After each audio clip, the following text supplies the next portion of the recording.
د امریکا ځانګړي ځواکونه ولې له افغانستان څخه نه وځي؟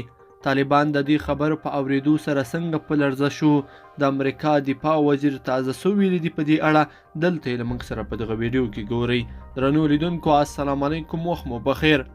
د امریکا د دفاع سرپرست وزیر وایي د امریکا د ځانګړو عملیاتو ځواکونه به د ترهګرو القاعده شبکې او نورو وسلوالو پر ضد پر مبارزې او د افغان ځواکونو د روزنې لپاره تر ډیره مودې پورې په افغانستان کې وي.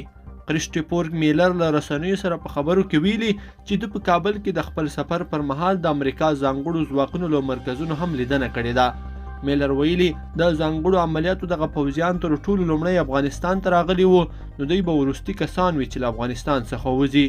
میلر په افغانستان کې د جګړې دوام ستراتیژیکه تېروتنه بللې ده او په خبره یې هیله لري ژر تر ژره دلته روانه جګړه پای ته ورسیږي او امریکایي ځواکونه وکړای شي خپلو کورونو ته ستانه شي.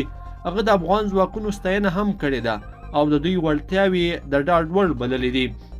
امریکایي ځواکونه دا مهال ډیر د افغان ځواکونو پر روزنې سمبالښت او ملاتړ بوخت دي.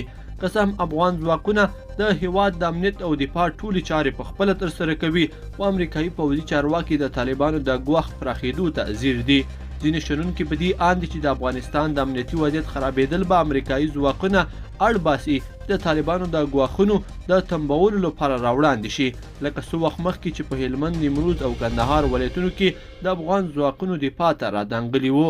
باور دا دی چې د امریکایي ځواکونو په ماموریت کې هر ډول بدلون به د افغانستان د حکومت په غوښتنه کیږي. لیدونکو په دې هیله چې دا ویډیو به مو تر پایه لیدلی وي. کوم دا ویډیو خوښه شوې ویډیو لایک کړئ د سره او چینل سبسکرایب کړئ. تر بیا ښه وخت.